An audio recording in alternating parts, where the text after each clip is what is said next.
As PTE academic teachers, your number one objective is to help students achieve their goals. You want to make sure they're as prepared as they can be and that they feel empowered to get the results they work so hard for. And just as you want to see them succeed, we want to see you succeed.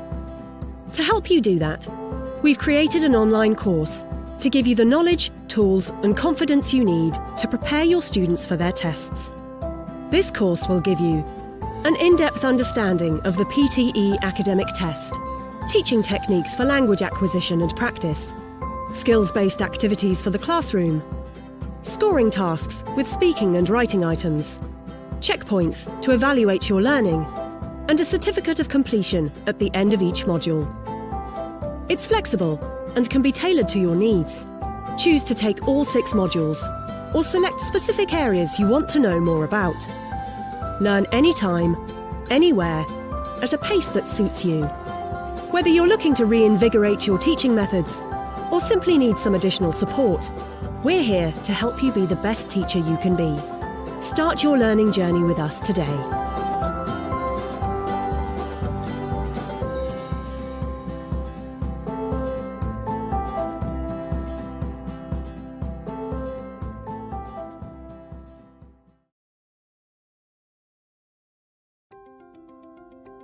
The Malaysian English Language Teaching Association, or MELTA as it is commonly known, is Malaysia's oldest national English language teaching association.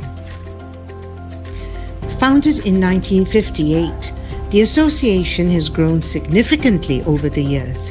Despite its evolution from the Selangor English Language Teaching Association, as it was first known, the aspirations of the association remain anchored to what is spelled out in our Constitution. We are an association of English language teachers dedicated to advancing English language education. Towards this end, MELTA works with partners in Malaysia as well as overseas. To date, MELTA has formal partnerships with English language teaching associations in Japan, South Korea, the Philippines, Thailand, Mongolia, Indonesia, India, Brunei, Hong Kong, Bangladesh, and Taiwan. These partnerships allow MELTA to engage in continuous dialogue with other English language teaching associations and in doing so create opportunities for the professional development of our members on a global scale. Within Malaysia, MELTA is committed to reaching as many English teachers as possible.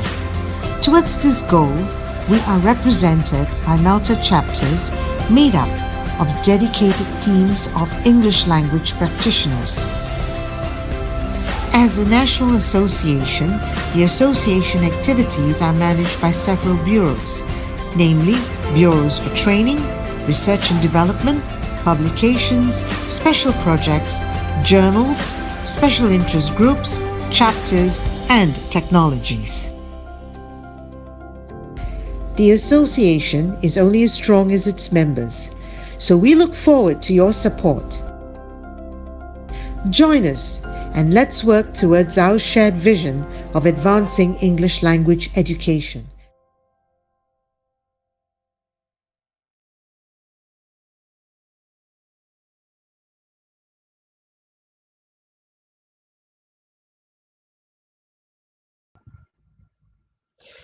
Hello, greetings and warm welcome to everyone in Track 5. My name is Warid Mihad, and as the Track 5 chair, I would like to welcome everyone to the 29th MELTA International Conference with our special theme, Be Future Ready, Shaping New Understandings in the ELT Landscape. Now, let's put up the slide.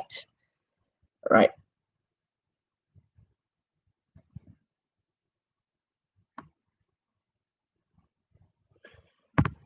So, for everyone's information, Track 5 is graciously sponsored by Pearson. Thank you, Pearson. So, fellow ELT comrades, are you future ready? If yes, can I see you type yes in the chat box? Or if you are on the YouTube, can you type yes in the YouTube comments? All right. In track 5, we have William Bong, or most of the times known as Bill Bong, as our featured speaker. He is going to talk on how to help learners chart their own course towards English proficiency. Bill has a vast experience in the ELT. He used to teach in Brazil, Japan, Ecuador before he joined Pearson. I believe today's topic is very pertinent, especially in helping our students to build their own set of routines that can improve their second language proficiency. Before I forget, if you want to direct questions to Bill, please write it down in the Track 5 chat box, or if you're on YouTube, you can write it down in the YouTube comment and I'll pass it to Bill. So fellow teachers, please welcome William Bong. Hi, everyone. Warid, can you hear me?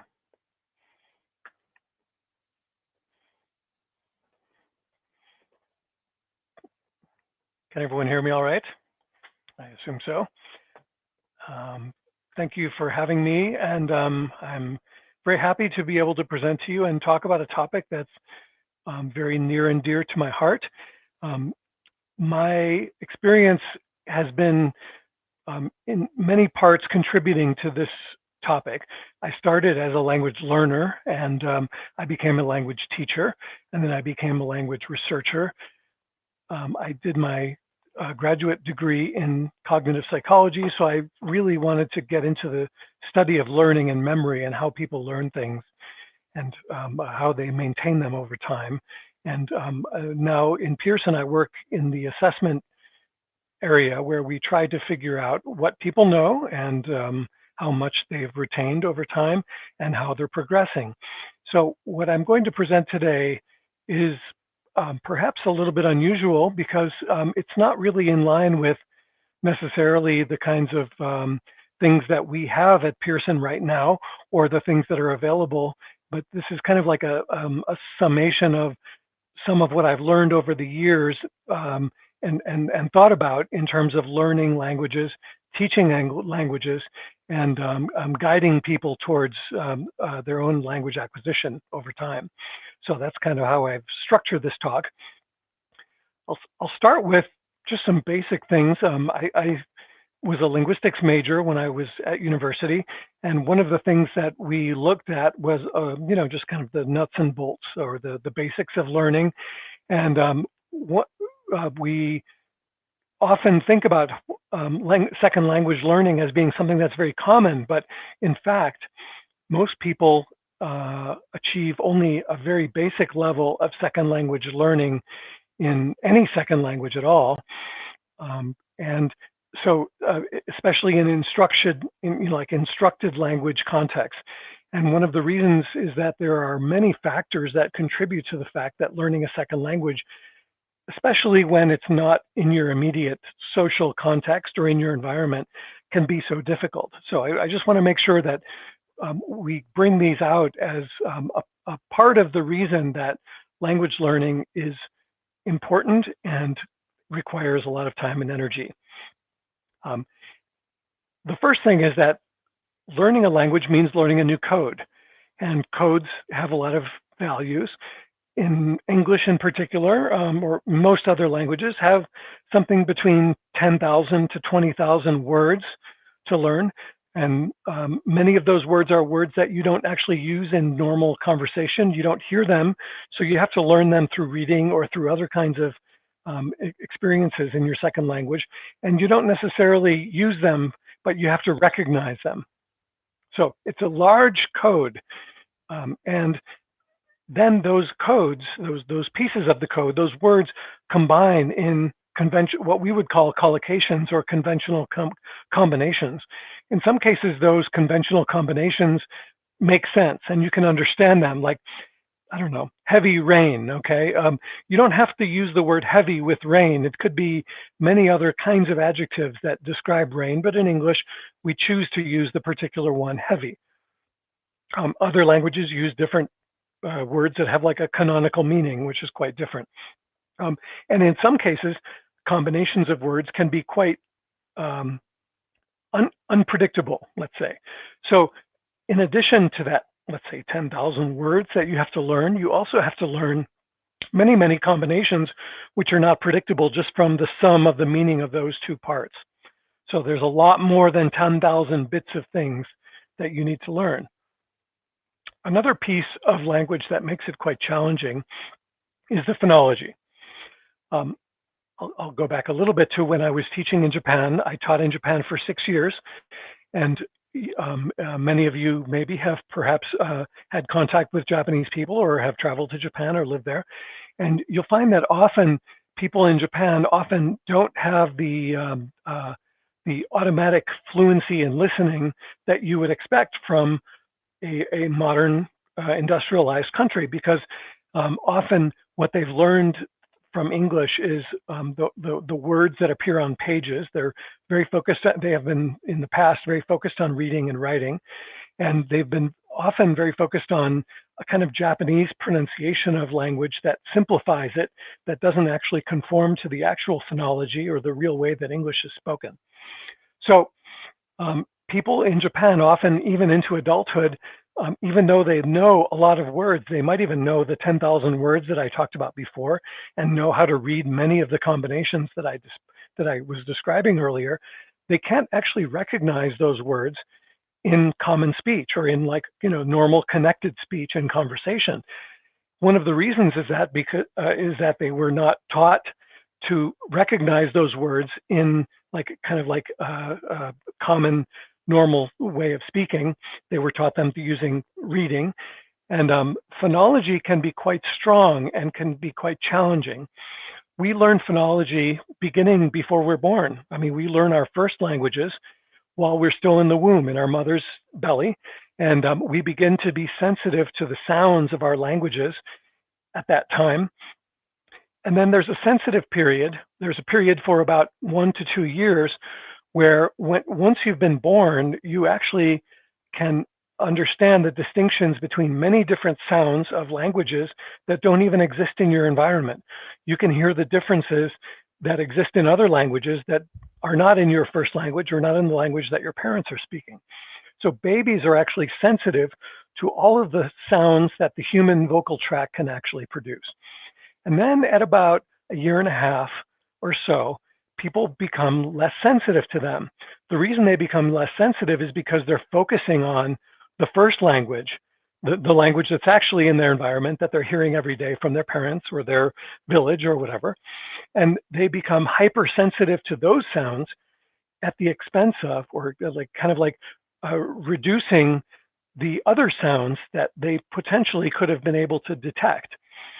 This is obviously a very good thing. This is how we become native speakers of languages, because we become hypersensitive to those sounds, and that phonology is considered categorical. So you can kind of imagine that a phoneme like can exist in many different forms, in many different languages, in many different phonological contexts, in different sounds, combinations, words. And we become very sensitive to the ones that are particular to our language, and we kind of hear anything that sounds like and we categorize it as that kind of canonical version of and we actually then reject other versions of that because they don't matter to us anymore. So we've taken away all of the extra stuff in all the other languages that we were potentially sensitive to, and we focused only on the ones that are most important to us. This is a fantastic ability. This is in language is the core of our human intelligence, and the ability to focus on language and to process language so quickly and so easily as we do in our first languages is a trade-off. The trade-off is that we give up that ability to do it in many other sound systems immediately. So we're focusing on the things that are important to us, and then we discard the ones that are not important. That becomes a challenge later in life when we, at 8 or 12 or 18 years old, try to acquire a second language, because now we're trying to relearn those sensitivities to particular phonemes that we discarded many, many years ago because we focused on categorical perception of phonemes. So it becomes a challenge. It's not insurmountable. It's not something that's impossible, but it's something that becomes quite a challenge because our brain really becomes super attuned to the sounds that are good and discards all of the differences that are not relevant anymore. One thing that contributes to the complexity of this is that, okay, so now there are overlapping sounds among the languages. So sometimes when you listen to a new language, a language you've never heard before, you hear a lot of sounds that you recognize, and you also hear ones that you don't recognize, and you don't know how to categorize them. They don't have these categories in your mind because you've only focused on creating categories in your mind for the ones that are relevant. This also extends to many other aspects of language, not just phonology, but also grammar. And the many languages in the world all have kinds of morphosyntax or grammar that are in some ways different and some ways overlapping. And this is a really complex system to learn from a psychological point of view because of the fact that it's not totally different and not totally the same. So we have these kinds of words we might call false friends that are similar in appearance, but actually have quite a different meaning. So that interference that we experience of things that are similar can confound us, can give us kind of challenges. And so we don't know exactly what to trust and what not to trust anymore. And this becomes not only a function of word learning, but also grammar and morphosyntax. So for example, English and a language like German or Spanish have a lot of things that are very related in grammar, even though they're very different languages and mutually unintelligible. I don't understand German at all, even though I've been around it for a while and I'm an English native speaker. And much of our syntax and much of the words actually come from German. So you can imagine even another system like Turkish or Hungarian or Japanese, where there are very few similarities between the English morphosyntax and that. So there's another system that layers on top of all the word learning and the phonology learning problem, which is grammar. So we have this incredibly complex system that we have to try to figure out also in a social context. And this takes a lot of time. How much time does it take? We often think of language learning as being just another subject in school, and it's something that you can kind of acquire by studying hard and by, like mastering things, but it's much more challenging than most other subjects.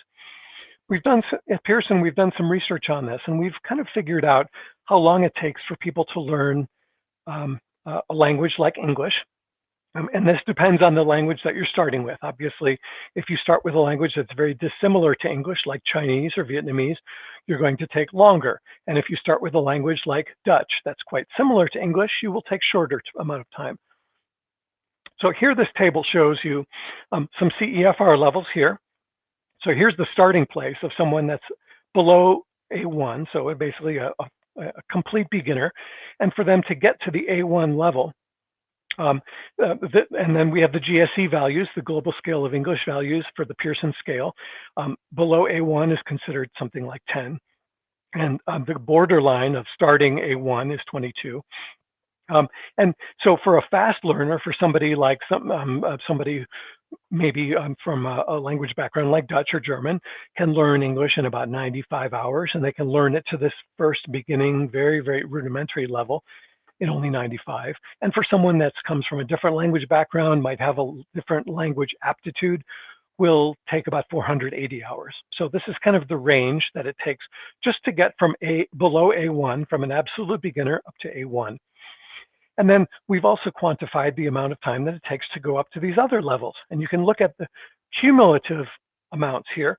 So 480 hours just to get to A1, which is very basic. I mean, this is really just the most fundamental, absolute function of language at A1. And to get to places where, like you're listening to me speak in these on this complex topic in English, which may or may not be your second language. If it's your second language, you are in the top 1 or 2% of the whole world in learning English. because this is quite complex language, and I'm using a lot of difficult words, and I'm using complex syntax. And I can kind of look down at the numbers here and figure out how many hours you may have spent.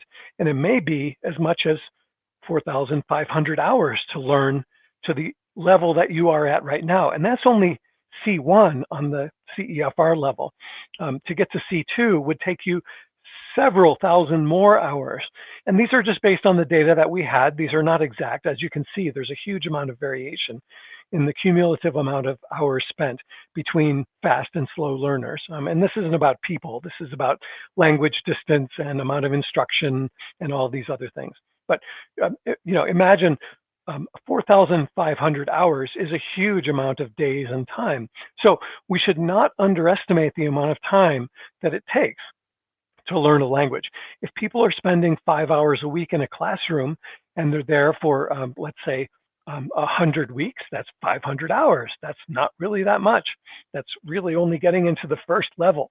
So learning a language requires a huge time commitment, a lot of very focused attention, a lot of different kinds of experiences, and many other things. It's not just like any other topic. So I'm not one of the people that believes that language is a particularly special part of human intelligence. It is a part of our intelligence, but it's a particularly complex one. Now, over the many, many years of teaching languages, we've experienced a lot of aspects of how to teach and how people learn. And I can tell you, I can guarantee how not to learn a second language is just 5 hours a week. That's 260 hours a year. It's nothing. You really won't learn that much in that amount of time. And certainly the amount of one-on-one time that you get with a teacher or another learner is minimal. We've also learned over many, many years that a grammar-based syllabus with a focus on accuracy, which was the norm for many, many years, is actually not a very good way to learn languages. We've seen this. There's a tremendous amount of evidence that this is not how it works. People need to have interaction. They need to practice. They need to be allowed to make mistakes. They need to be given feedback that's focused at the appropriate time and on the appropriate kinds of traits. And just trying to be perfect all the time will not get you there. There are these kind of developmental sequences that we go through in learning language, which actually kind of mirror what happens when we go through our learning of our first language. Another thing that we've often done, and I'm not casting any blame here because I've done the exact same thing in my years as a teacher, is put emphasis on things that are particularly easy to test. So it's very easy to give people chapters, you give them some input, you give them some listening comprehension exercises or vocabulary, grammar points, pragmatics, language functions. You try to teach them those things, and then you try to test them at the end. Well, those are easy to test because we know exactly what we put onto the papers and what we spent our time doing in the classroom. But that doesn't mean that that's actually going to work and that people are really going to learn those things. There is what we call an internal syllabus. This is related to that developmental sequence aspect of language learning that I was referring to earlier, and that people don't learn in the sequence that you gave them, whether it's based on an established textbook or a syllabus or a curriculum that's in your school or your own impressions as a language learner or anything else. People are not necessarily going to learn what you try to teach them. Achievement teaching in particular can be very deceptive in this way, because if you give people end of the chapter tests, and especially for people that are assiduous, they're good at studying and that are trying to do their best, they memorize a lot of stuff, they might show very rapid learning of all of the content that's in the textbook or that was in your curriculum or on your syllabus. It doesn't mean that they've actually acquired those things and incorporated them into their productive language system. So that achievement testing can actually give you a false impression of someone's proficiency when in fact they memorized things for the test, they did very well and they got high percentages at the end of the chapter, but they didn't actually incorporate those things into their productive and receptive learning systems. Another aspect of this is kind of related is that often we kind of feel that teachers and textbooks are the guidance for learning, are the experts. They know how it will happen. And this is actually a false impression. Teachers and textbooks and the things that we put in our syllabuses are often a small part of what people really learn as they're learning a language, as they're acquiring that language. So it's a little bit of a false impression that you as a learner can trust the publishing company like Pearson, or your textbook, or your teacher, or the syllabus of your school to guide your learning, and know that as you master these things, you're actually learning them, and you're learning them forever, you know, in a permanent way, and you're just kind of like constantly adding on to the things that you're learning. That's a false impression. That's really not how language learning works. Finally, in recent years, we've given a lot more opportunities for people to practice language in group conversations. We put people into groups of peers, of students in groups, and we give them topics. And often as a teacher, you would kind of do this because it's the best way to spend people's time. At least if you have 30 students in your classroom and they're in groups of 3, at least you have 10 groups, and each of those people has about a third of the time to talk, which is much better than it was in the past when you would have a teacher-fronted classroom of one person talking and interacting individually with students, and the students would only get 1/30th of the time or less in order to talk. So we often do this as teachers because we know that we're playing the numbers. It makes sense. And we want to give people the chance to practice conversation and to practice things, but often those activities are not focused enough, and so they're not useful, and people are just chatting, they're talking, they're not really learning anything, they're doing something, and it sounds chattery, and we feel good as teachers because the classroom sounds very active, people are using English, and at the same time, we have to be wary of the fact that they may not actually be actively learning anything during those moments. So we need to be aware of all of these aspects of learning and try to counteract them as best we can. So some of my key points for today are going to be about building lifelong learners. And this is kind of our job as teachers, as leaders in learning, to foster the growth in people and to make sure that we're providing them with the right impressions of how they should be spending their time and what they should be doing. We are not the experts in language learning necessarily. We don't know how they're going to learn most efficiently and most quickly. For the most part, it's out of our control. So our job as teachers and as administrators or leaders in learning is to build lifelong learners and to foster the right kinds of practices and approaches as learners rather than top-down feeding this to them as teachers. The 4 main things that I would like to talk about today, that I'd like to focus on, are things that I've learned from psychology. And time on task is a primary one. And I've kind of already covered this with the amount of hours that are necessary. We need to make sure that people understand that that 5 hours and maybe a bit of homework is not enough for them to acquire the language. They have to develop a realistic expectation about what it's going to take for them to actually get to a point where they can really communicate in that language. The second point is about self-directed learning, and I think this really is one of the keys. This is the key part of modern language learning that we are kind of adapting ourselves to now in a new learning environment. And the idea is something I've already mentioned, that textbooks and teacher syllabuses and testing are not the majority of what people learn. The reason that most people learn things is because they've tried to learn them themselves. They focused on things that they wanted to learn, were curious about, were playing with and learned something from accidentally or intentionally, we don't know. So that self-directed learning is probably the great majority of what happens. And our teaching time, our instruction time, our practice, directing students has been a minimum amount of that. Repetition is a huge factor here. One of the things that we often do is, and again, I'm going to blame myself because I've done the same thing over and over again. As language teachers, we're often trying to make the classroom noisy, make it fresh, keep people interested. We give them new things.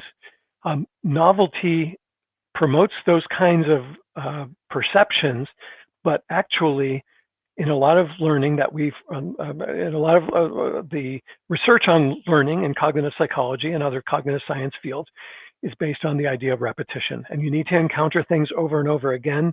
We shouldn't expect people to study something and understand it the first time and get it, even at the word level. The first time people encounter words is often not the first when they really remember those words. It's often either a deeper understanding of that word, a deeper interaction, or it's just repetition and many, many encounters with that word where they suddenly unconsciously can perceive it and begin to understand it.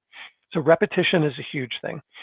And finally, I would like to mention that we should focus on the high impact areas of the second language that we can have some impact on as teachers and as leaders in learning, and try to keep people away from the areas where learning sciences have shown us are low impact.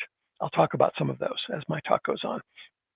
My one thing that I'll use as an illustration of this whole topic is listening comprehension.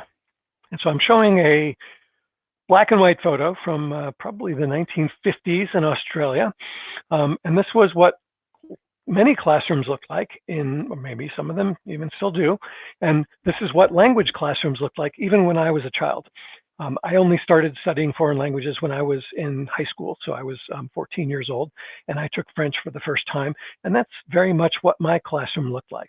I'll illustrate a little bit of how that's different, but it's very teacher fronted. As you can see, the students are at individual desks. They're not interacting because they're told to be quiet and study or do whatever they're supposed to be doing.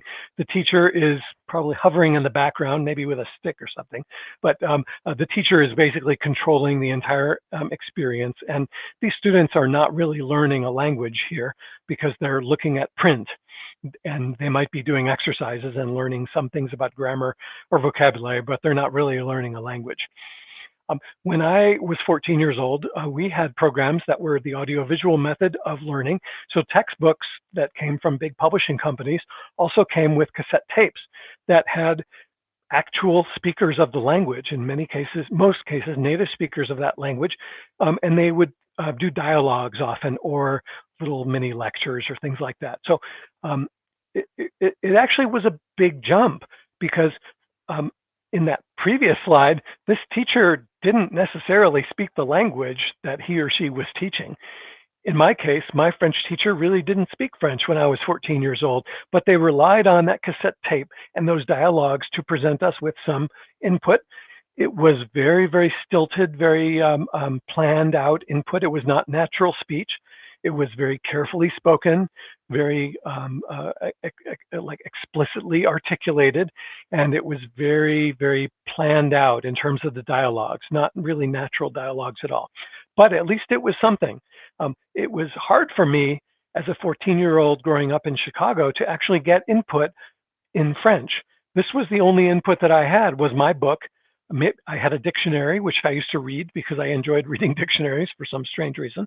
And I remember memorizing some of these dialogues, and I can still hear their voices in my head. So it was actually a really good jump. And that provided us with the first step towards better listening comprehension and better acquisition of language. This next slide I'm showing is kind of what we had as in the United States as language labs. You can see they're using these reel-to-reel tapes. And in my university, when I was, again, studying French, my high school didn't have a language laboratory, but we were able to go in, we were asked to go in for maybe 2 hours a week and do some exercises, and we would record ourselves speaking. You can see that they've got microphones and headsets on, so they're actually listening to stuff, repeating it back. This was very much in the tradition of the audiovisual method where we were listening to things and repeating them back. We were answering questions. Often we were speaking and nobody was listening. We were just recording things, or in some cases, the teacher might listen to some bits and pieces of what we were doing, but there was no actual feedback on what we were doing. It was just listening and then speaking back. And so we were given some opportunity to practice. That was some speaking practice and some listening practice potentially, but not very focused and not very useful necessarily. Interestingly, the next big innovation was not in language learning technology itself, but it was in just the idea that you could have access to many different kinds of media in your home. And so I'm showing some VHS tapes here of some movies that you could watch, and you could also, in some cases, watch movies in other languages. And many of you have had this experience. So when I was learning Japanese, when I first went to Japan, I would record television shows, soap operas, onto videotapes, and then I had a friend who would like sit there and watch them with me, and we would watch them over and over again and listen to them. So there were no subtitles because it was directly recorded from Japanese television. But the fact that you could stop it and go back, or that once my friend had left, I could actually watch the same 20 minutes of that show again and remember what she had told me, try to focus again. Now I know the whole story, so I can listen very carefully into what they're saying, how they're saying it, what their body language was. You know, there's so much information in these videotapes, and that was a huge jump. This was not actually an instructional technology. This was something that was entertainment. And then, of course, the next step was DVDs. DVDs took that same method, only they made it much easier because now you could jump. You didn't have to actually like skip forward or backward linearly on the tape, but you could jump from chapter to chapter. DVDs also included other languages, so you suddenly had subtitles in other languages, or you even had audio soundtracks in other languages where you could watch a movie that you already knew in English from my point of view, and then I could watch it in Japanese, and I knew what the meaning was, and I could try to fit together what I was hearing with what I knew the meaning was of what they were saying. So it kind of like fills that gap a little bit. And this is a huge jump in technology. Like suddenly we have access to a huge amount of input that we didn't have before. And many of you may have learned English from watching TV programs like Friends. I know I've heard this from so many people of this is what they focused on in particular. And I'm going to come back to this point of self-access. Their teachers didn't assign them to watch every Friends episode every night for 4 years in Argentina, but this is what people did.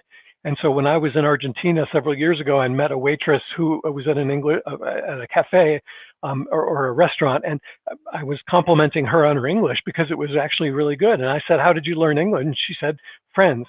So I was reflecting back on the fact that I learned a lot of Japanese from these Japanese soap operas of going back and listening again and again and again. That's the repetition aspect of it. It's not novel. There's novelty there.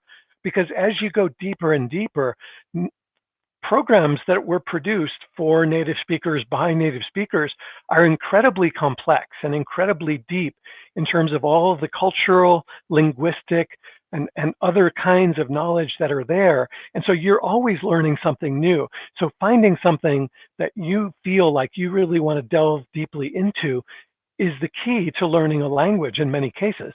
And so it doesn't matter what it was, whether it's a tacky Japanese soap opera or an American show like Friends or some other kind of thing that you find really interesting. As long as you find it interesting and as long as you're willing to put in the hours to get into there and hack your way into that system, that's the key. So this is the self-access aspect of it that I think is key. And we have no control of it as teachers. We can't assign this to people. We can't give people this motivation. They have to feel it themselves, or they have to develop it, and they have to find the materials that makes it possible for them to go deeply into that. So in listening, actually, we've come an incredibly long way, where we've got nowadays with the internet, you have an infinite amount of your second language content that you can access because YouTube and everything else on the internet provides you with more stuff than you could ever listen to for the rest of your life in any language that you choose to listen to. So it's infinite, it's mainly free.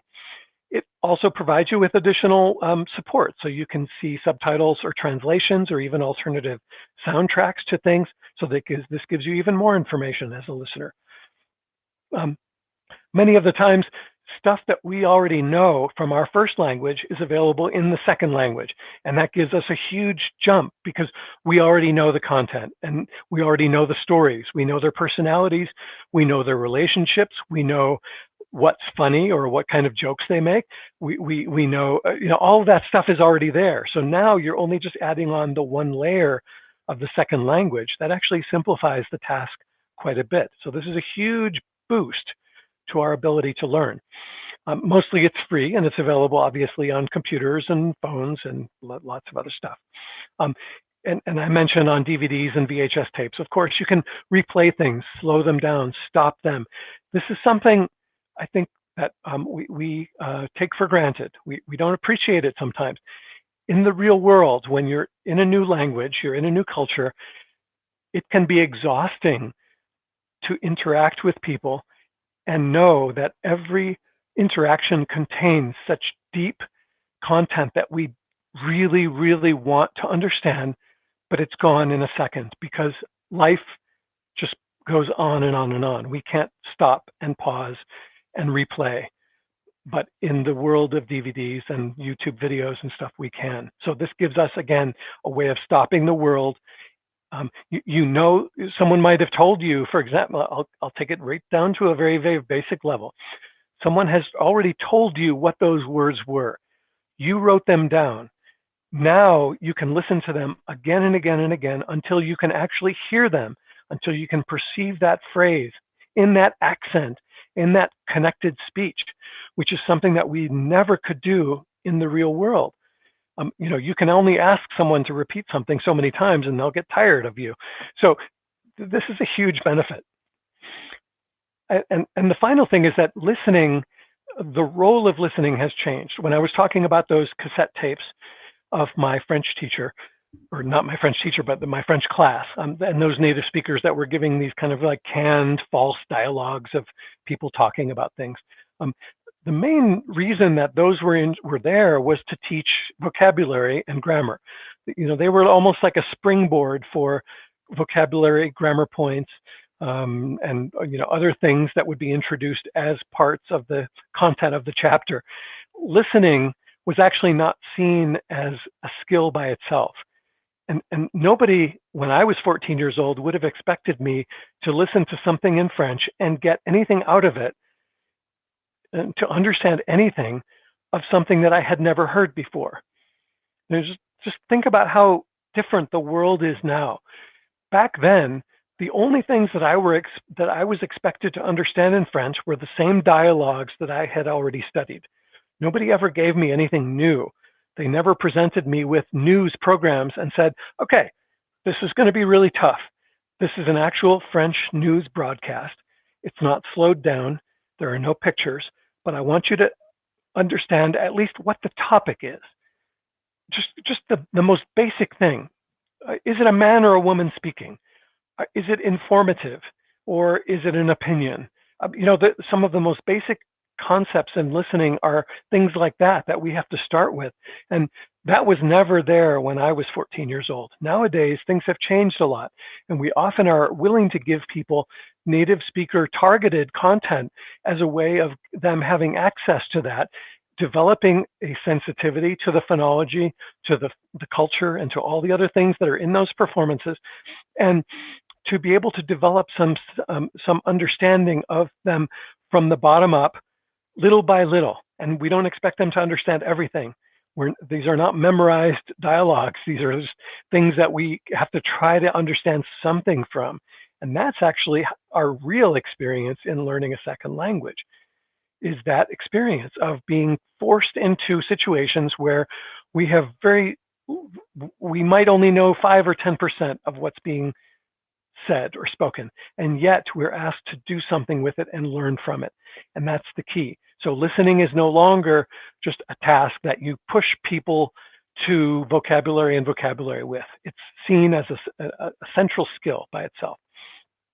So this is a very optimistic point of view. I'm so happy that I've lived in this era where I've been able to experience all of these phases of learning and to see how much better people have it now, how much better the situation is now than it was 40 years ago. So listening has really come a long way. On the other hand, in speaking, I'm not going to go through the same, like long string of examples here, but in speaking, we're not there. Let me take a drink of water. It has become a lot better. If you remember that original 1950s Australian classroom where the kids were just sitting alone at their desks and writing and reading and things, certainly we've got a lot more opportunities to talk to each other in classrooms. We give peer feedback. We have more opportunities to engage in conversation or interaction through travel, through online things, through tourism in our own communities where people are coming in and we have to ask and answer questions.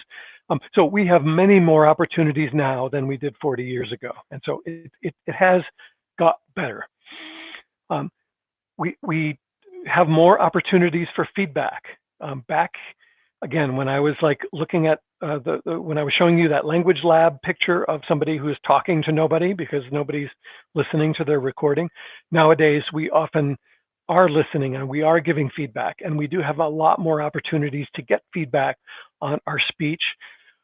Sometimes this is really like one of the keys of like being in a foreign country when you're trying to learn that target language, is that you have the opportunity to have friends or other people that will kind of help you along and will give you that feedback that you want. Sometimes they don't give you the right feedback, and so you have to guide them and you have to tell them what kind of feedback you want. I wasn't trying to speak in perfect grammar here. I was trying to make meaning. Did you understand what I was saying? How would you have said it? These are the kinds of things that we can engage in, the kinds of conversations we can engage in with friends or with trusted compatriots that will help us with that feedback. And that's actually a great learning opportunity. And so this has increased, and we have more and more opportunities for that kind of feedback nowadays, but still not enough. And finally, of course, with the increases in technology, we have a lot more opportunities for recording ourselves, listening to ourselves, noticing the gap between what we wanted to say and what we actually said, noticing, in terms of pronunciation, fluency, many other aspects of language. So we certainly, technology has given us a lot more opportunities for doing this. So I'll touch on this toward the end of my talk in terms of why I think speaking is going to be a huge growth area in the future. Some of the aspects that I've already talked about here are the kind of 6 key factors that I would think of as leaders in learning, and whether you're a learner yourself or a teacher or both, or a leader in learning as a kind of like administrator of a language school, these are 4 areas that we can all focus on. Self-access, planning strategy, self-assessment, deliberate practice, seeking guidance in key areas, and formal assessment. Let's talk about each one of these in turn, because I think these are really the ones that we need to spend our time focusing on. We have focused a lot on grammar, on many other aspects of language, of accuracy. Notice that those are not in here. These are the things that we actually need to work on in the future. The first one is around self-access, and I've talked about this already quite a bit. This is that 95% of the learning that people are going to be doing is them doing it themselves. They're going to have to, maybe they don't have that motivation to do it, okay? Then they're not going to do it. I don't know how to give someone motivation, but when they have that motivation, we have to encourage it. We have to give up that control and know that they're going to learn things that they're interested in. We can also ask them to learn the things that are in the syllabus, that are in our class, that are areas of focus that we want them to work on. And we can do achievement testing if we want to, but as I mentioned earlier, it's not actually going to necessarily reflect their true language acquisition. They're going to just memorize those things in order to get a high score. So we need to really encourage people to spend that time productively outside of class in order to find things that are in their own areas of interest or needs that don't match our syllabus, and we have to give up that control. In some cases, people don't have a need. When I taught in Ecuador, I taught English for 2 years, And there were many people at that time in Ecuador. There were very few opportunities for people to immigrate or to travel abroad to an English-speaking country. So they really didn't have English needs, just like many Americans in my neighborhood here have no need to speak any other language because everyone speaks English. So often you have to actually encourage students to pretend to have a need or to imagine a need that they would like to have. Like imagine that they're going to Miami in September, and what are they going to need? What's the language that they're going to have to use at that time? So self-access is really a huge, huge aspect of this that we need to encourage. One of the ways that we can do it is by giving people the opportunity to explore not only things randomly, like just go to the library and watch videos. Okay, you might learn something that way, and maybe you'll learn a lot. I don't know, but if you focus your learning on particular things, you might have a better chance of actually learning that stuff and remembering it long term. So I want to talk about something that's called the teacher toolkit here. And let's see. So I'm clicking on this, and I think I need to change my sharing to Chrome tab. Okay, I hope you're seeing this. This is the GSE Teacher Toolkit. This is a free resource that you have on English.com. And I won't be able to go through all of the aspects of it, but I think this is, it's called a teacher toolkit, but actually this is great for students as well. And this is a way for people to explore English language in a somewhat systematic way.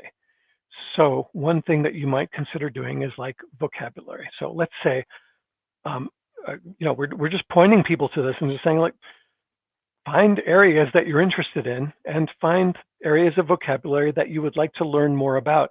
And this way, you'll kind of explore the things that you already know, things that you're kind of familiar with, but maybe you don't know very well, and the things that you don't know at all.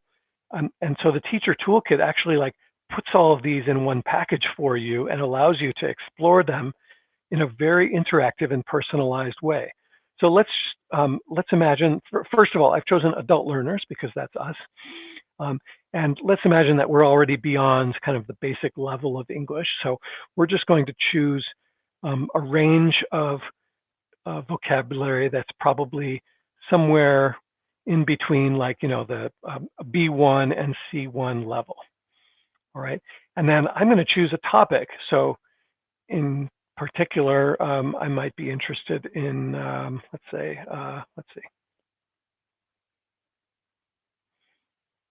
Science and technology. Okay. So I want to learn. So this is a way of narrowing down the learning. So now English is not this gigantic thing that, and it's not being given to me by my textbook piece by piece in a very pre-digested way. This is something that I am going to learn by myself, and I'm going to explore this semantic field. So I'll choose machines and technology here. Okay, and then I'm going to choose, let's just start with nouns only, just to kind of narrow it down. So I've chosen adult learners, science and technology, and nouns only. And so I'm going to click on show the results here. And what this gives me is a list of vocabulary that are all within that range of GSE values that I selected. So about, did I say B1? Yeah, B1 up to C1. These are all nouns. And these are all words that are probably going to be useful to me. I mean, basically, this is going to allow me to explore this semantic space and understand where I am, what do I know, and what are words that I don't know yet. And so I can listen to them. I can click on the pronunciations, either in British or American English. I can look at let's look at network here. I'm just going to open that up. I see a definition here. I see an example.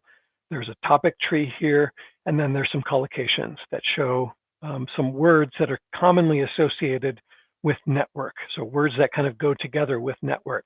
So through a network or use a network, computer network, all right? So I can kind of like go through these and figure out, okay, I don't know this one. I know this one. I don't know this one. I'm not so sure about this one. Okay, so I'm just going to select a bunch of these. And let's just say this is kind of my plan of study. So this is what I'm doing for the next 15 minutes, is just focusing on a whole lot of words. And I can click on these and I can download, you know, dozens and dozens of words. And then I'll just click on download here. And then this created a PDF. Oops, where am I? And so this gave me a PDF of the words that I selected, that I chose, and it gives me, again, those vocabulary topics, some collocations, the GSC values and the CEFR levels, if you care about those. But essentially, this creates an external record. So suddenly, I have something that's kind of like my flashcards of the words in this semantic field that I didn't know before, that I would like to learn more about. So when I was studying French, when I was a kid, I would actually read the dictionary, and I really enjoyed doing that, and I learned a lot from it. This is a more systematic way of learning because it kind of like selects words that are in particular categories or semantic fields or you know, whatever other things that you've selected here. And so it creates a record for you. And not only can you download them as a PDF, you could also download them as an Excel spreadsheet. And then that Excel spreadsheet would then create something that you could have as your own vocabulary list, like a flashcard kind of style thing. And you can then focus on those words if you choose to learn them. And if you thought, oh, this is boring, I don't like this anymore, you can just change to a new topic. There are hundreds and hundreds of kinds of selections that you can make in this. So this gives people at least some way of focusing their interest in particular on things that they might want to learn. And knowing that 95% of the learning is self-access, they might choose things that are in semantic fields that they really like, and then learn more about those words. And then they have more access to the other content that's on YouTube or the movies or whatever else they're doing. So this is a way of like guiding them into something that's a little less haphazard or a little less random than like just reading the dictionary as I used to do. Okay, let me switch out of this, and I'm going to go back to my PowerPoint. I'm amazed that I know how to do this. Okay, so as I mentioned, the first thing that I talked about was self-access. And this is so, so important because everyone's doing it anyway. So you might as well capitalize on it, encourage it, bring it into the classroom, give people time to talk about what they're doing as self-access. That's an important thing, is for other learners to hear about what their friends or their peers are doing as self-access, to get a sense of what might be fun or what might be interesting or what might be useful to them. Another aspect of this is really just that it has to be some kind of strategy or planning. As I was kind of mentioning, that the teacher toolkit gives you some kind of constraints, and so you can choose words or semantic fields. It doesn't really matter what they do as long as it's conscious, it's self-directed, and it has to be documented. If you just like study things randomly every evening before you go to bed, but you don't make any record of them, then you're going to forget those things. That's why that PDF or Excel document that you can create from the teacher toolkit is so important, because it creates a document. It creates something that you can look back at, just like those flashcards, and you can then review them again. And if you decided not to study them anymore, that's fine.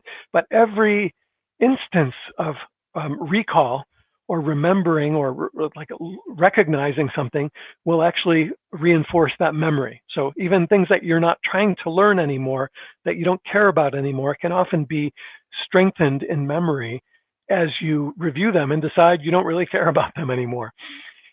Another aspect of this is really just to know what you're working towards as a learner. And this is about learner autonomy. People, even young kids, really need to develop this and understand, did I just learn something? Do I know what I learned? What do I want to know next? Where am I going now? Where am I going next, or 1 year from now, et cetera? So those things are very important. That kind of learner autonomy piece and keeping records is very important. this kind of like is related to the idea of self-assessment. So we need to instill this characteristic or this quality in learners. We're giving, again, we're as teachers and leaders in education, we are giving up this control. We're saying, I'm not going to judge you. I'm not going to be the ultimate judge of what you know or what you don't know, because some of what you learned was things that you chose to learn yourself. And I didn't tell you to learn that. It's not under my control. So we need to foster this quality in learners. And part of that quality of giving them the responsibility to learn is having them be aware of what they're learning, what they want to know, and what they don't know yet. In second language acquisition theory, often this is called noticing the gap. So my earlier example was like, I would say something in Japanese, and then I would ask a friend like, well, don't correct me. I want you to say, how would you have said that? And now I have the internal representation of what I said, because I can remember it. That's easy. I can produce my flawed Japanese over and over again. And now I have this other person's Japanese that was very native-like, and that was how they would have said that. So the first thing is for me to memorize that, or to hear it and be able to understand it, to pick apart the grammar of what they said. I can even ask them about it and be very, explicit about it. And then noticing the gap, like, okay, what did I do? And what did they do? And why, how is that different? And how is it similar? That's essential to developing this self-awareness as a learner. And this is where we want to be. Even 9-year-olds can begin to do this. So it's really, really important. This is the core of us being responsible for our own learning. And we need to understand as learners, as language learners, that there are things that are going to be easily at my level. And often as teachers, we're trying to present things that are right at someone's level or maybe just a little bit above. But let's not neglect the fact that as a learner, it's also fun and interesting to look at things that are much lower than your level, to see where you were, to understand them, to feel that sense of satisfaction and progress.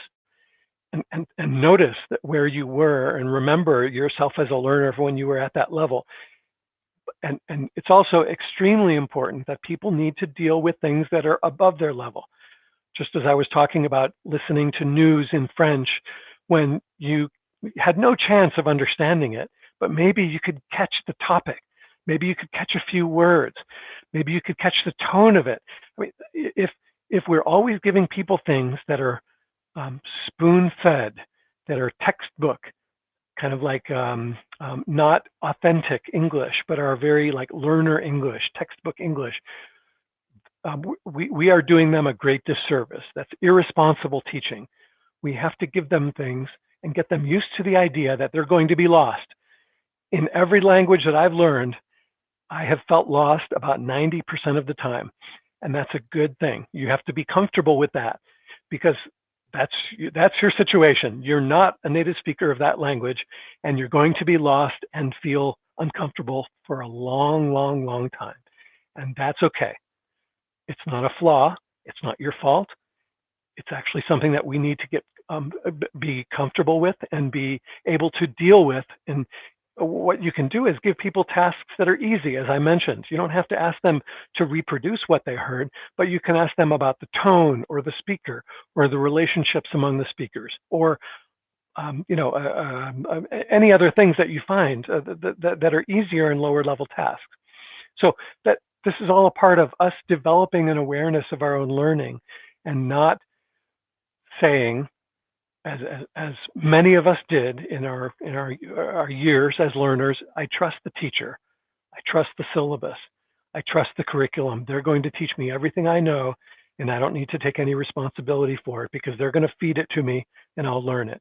And that's not how people learn, and it's just absolutely not the modern way anymore.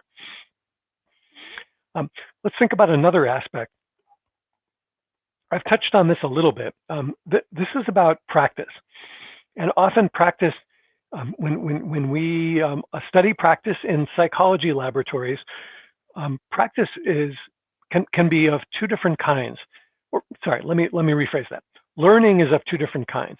It can be kind of like unconscious learning, or just the slow accretion of things that can be unconscious, and that can be things that you are picking up without necessarily focusing on them. And then there's the explicit learning of knowing what you're trying to learn at a given moment. They're both okay. They're both important, but often we focus a little too much on the implicit learning and not on the explicit learning, especially for particular learner responsibilities. So you need to know what you're trying to learn at a given moment. And this goes back to my idea about you not trusting your teacher, your curriculum, your syllabus to be feeding you the things at the right moment at the right pace. You need to know what you're trying to learn.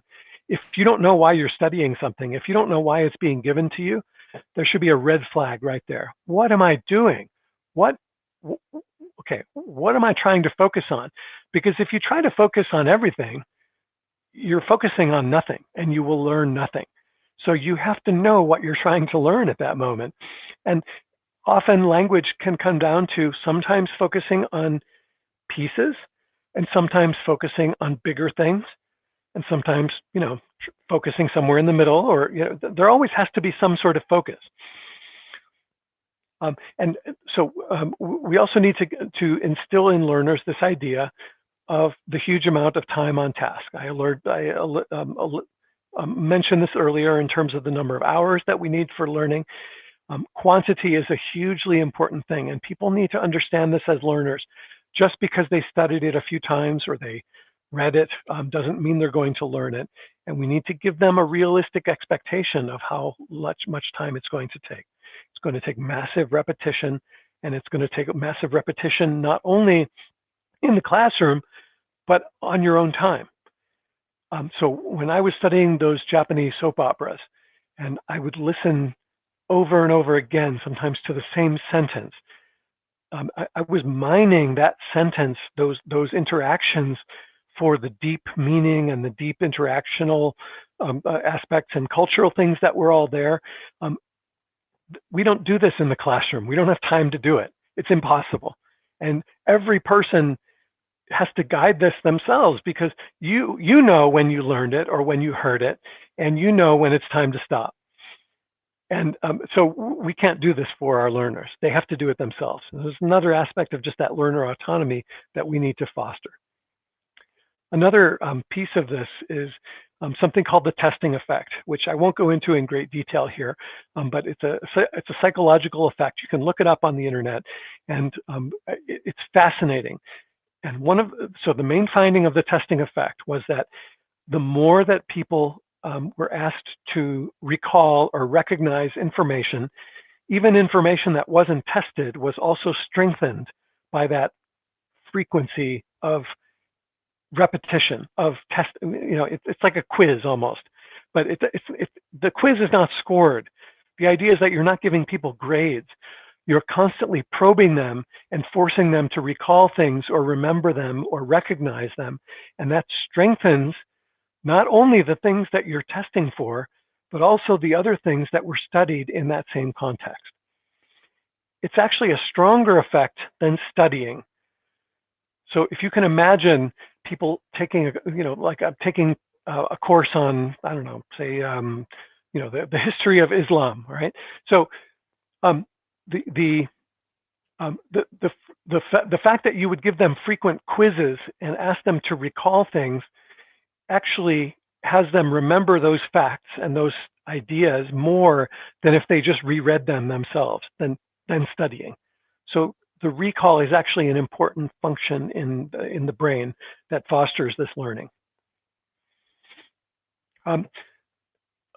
Another one I'll talk about is these key areas. So I've already kind of mentioned that we've, in language learning and language teaching, often focused on things that are probably not very productive. And so let me go to the bottom of the slide first. We've focused too much on accuracy. We wanted people to speak perfectly and repeat perfectly and learn that way and not make errors. And we thought, if you don't learn errors, then you won't make them anymore in the future. Obviously, it's a false assumption. Memorizing grammar rules and kind of like learning things in this explicit way is not useful for people to acquire the grammar of that language, they actually need to use it. And the final one is this achievement testing aspect. The learning the content for a grade or for passing tests does not actually get them to learn that stuff for real life, for real production. So I think that the ideas that we really need to, that the areas that we need to focus on are here at the top. First of all, listening and pronunciation.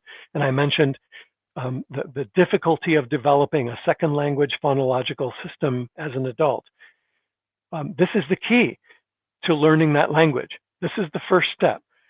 It's not the only thing you should focus on, but it's a really big part of what you should focus on, because this is your way of getting into the language.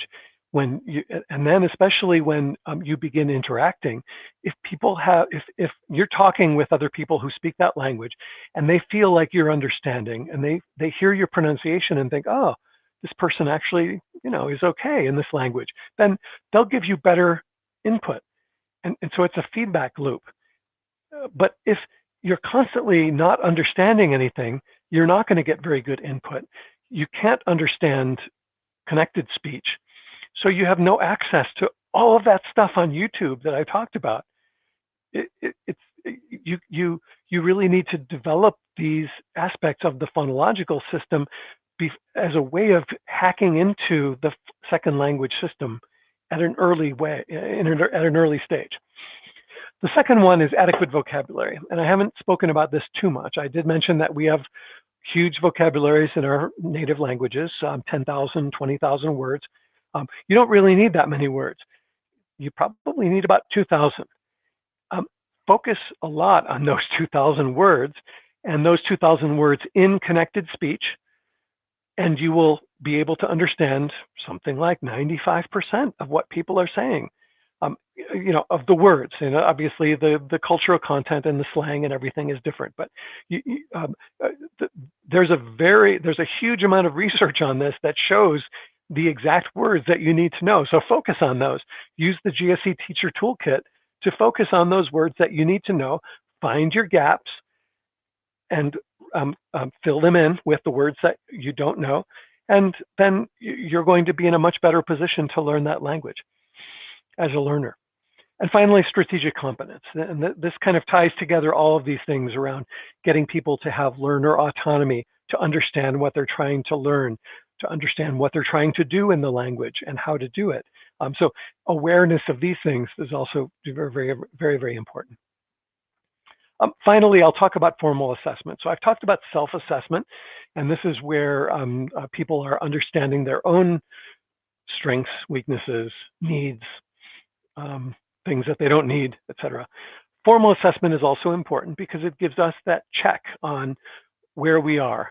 It gives us an understanding of where our proficiency is on a standard scale. So many companies and many other organizations and institutions have scales that they use. And that's important to take once in a while to understand where you are. One of the reasons that we do this is because we are sometimes not very aware of how much we've learned or what we've learned, and whether that learning has actually translated into something that reflects actual proficiency changes. So the classic example of this is somebody who gets a textbook, they're in a course, and it says, this is a B1 textbook, okay? So you started this course in August, you finished that course in December, and so now, according to the book, you're going on to the B1 plus level, let's say. Just the fact that you got 100% on all of those tests doesn't mean that you actually finished the B1 level and are going into the B1 plus level. So we need to have some kind of like external way of understanding our proficiency level, and understanding it with a clear mind, understanding it with a standardized practice, an external standard in mind. And then this kind of gives us a way of understanding our own perceptions of our proficiency with some standard measure. So it can be difficult, it can be hard, because as I said, learning language is difficult. It takes a long time, it takes a lot of effort, very focused practice. And in many cases, we don't make gains where we were hoping to. We might make gains in other areas. So we need to understand those perceptions of our own proficiency and how those relate to the standard measure of proficiency like the GSE or the CEFR. So one of the things that we do at Pearson is provide people with these external kind of like formal assessment opportunities. They're actually quite inexpensive and quite fast because we do them with automatic scoring. So we have Versant tests, for example, that are only 20 minutes or 30 minutes, and they are using artificial intelligence technology in order to understand what people said or what they wrote. So it's not just multiple choice tests. And people can take these tests and we measure their ability to respond appropriately in speaking or writing on everyday topics. We measure their pronunciation, fluency, intelligibility. We measure their pace of speaking, grammar, etc. We use automated scoring because it can provide those scores within minutes, and we're actually measuring productive skills. So we might ask you to speak on a particular topic, or answer a question after you listen to a dialogue or a passage, or write an essay. You know, we have many different ways of using artificial intelligence to score your language in a way that wasn't possible 30 years ago.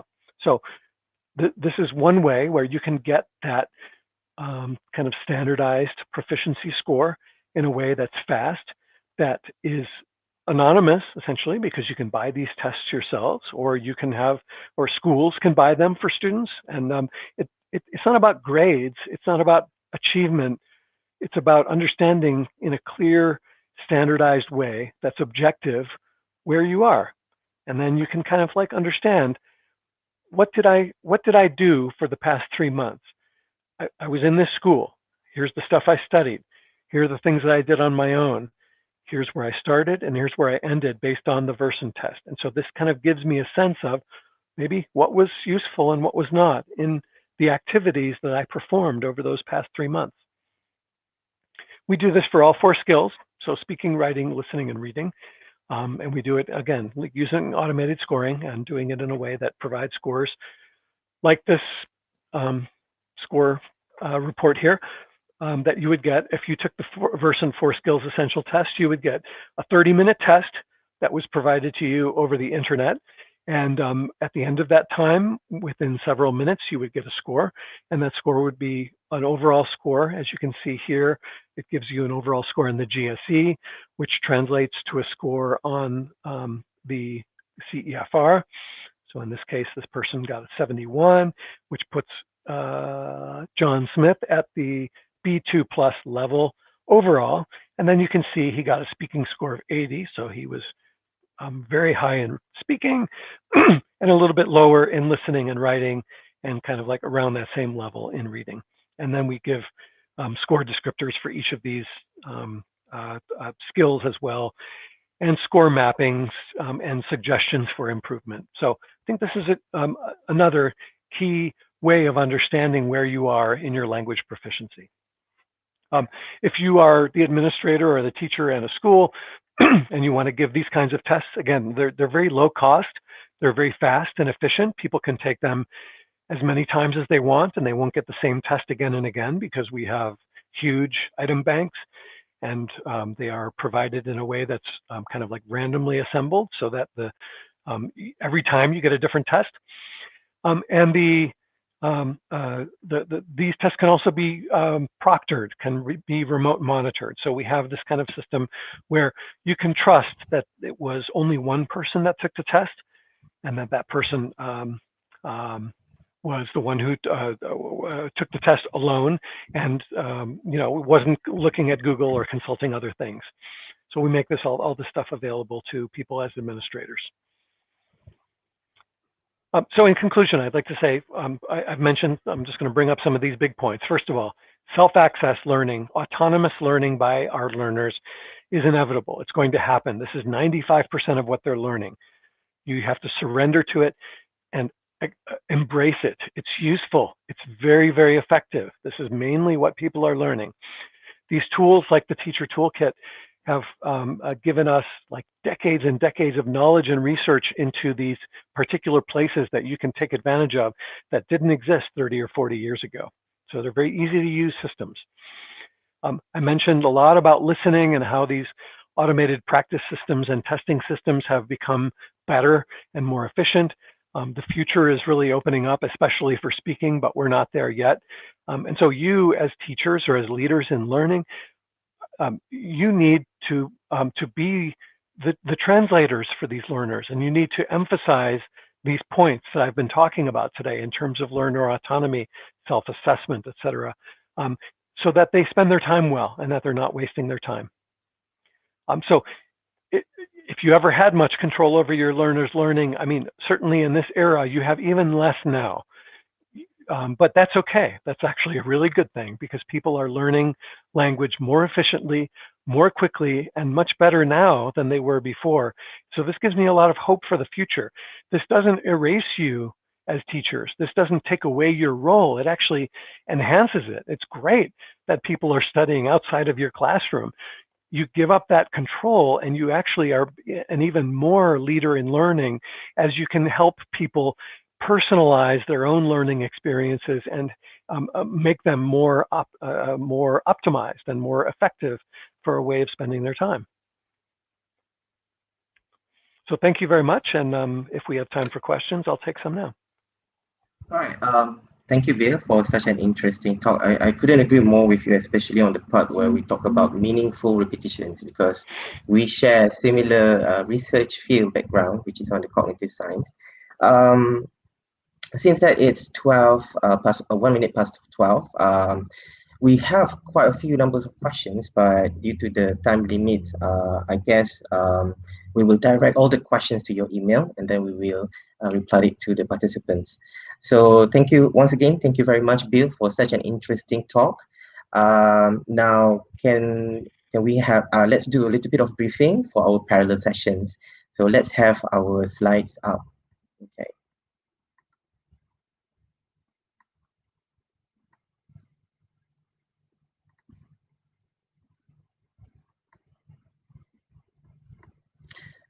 All right, so ladies and gentlemen, rest assured that you guys are still in track 5 with the theme of technology. A little bit of housekeeping before we begin our parallel session. Any announcement will be done through the chat box, so please stay updated by checking the chat box from time to time. You can type your comments and questions or whatever suggestions in the chat box to the presenters, and the presenters will respond to you. E-certificate will be emailed to all participants, presenters, and winners within 14 days. If after 14 days you have not received any e-certificate from us, please do not hesitate to contact, to email to Melta Conference 2021. Please be reminded that there will be a feedback form via QR code for you to fill. These are the schedules for the parallel sessions. At 12:10 until 12:30 we have the first batch, and at 12:45 until 5 minutes past 1, then we have the second groups of presentation. A little bit of reminders, this track will end at 1:15, and don't forget to fill in the feedback form. A little bit of announcement, there's a special offer. One of the presenters, Mark Frymouth, has informed us that there is a 20% discount for his book. If you are interested to purchase this book, you can use the following token, which I have put into the square box there. Right. And finally, thank you, and we hope Track 5 contributes to your professional growth. So once again, thank you, Bill, and thank you everyone for listening to these workshops. And don't worry, I'll bring your question. I'll send your questions to Bill, and after that, we will inform it to you guys. Thank you. So once again, bye-bye, and see you guys in the parallel sessions.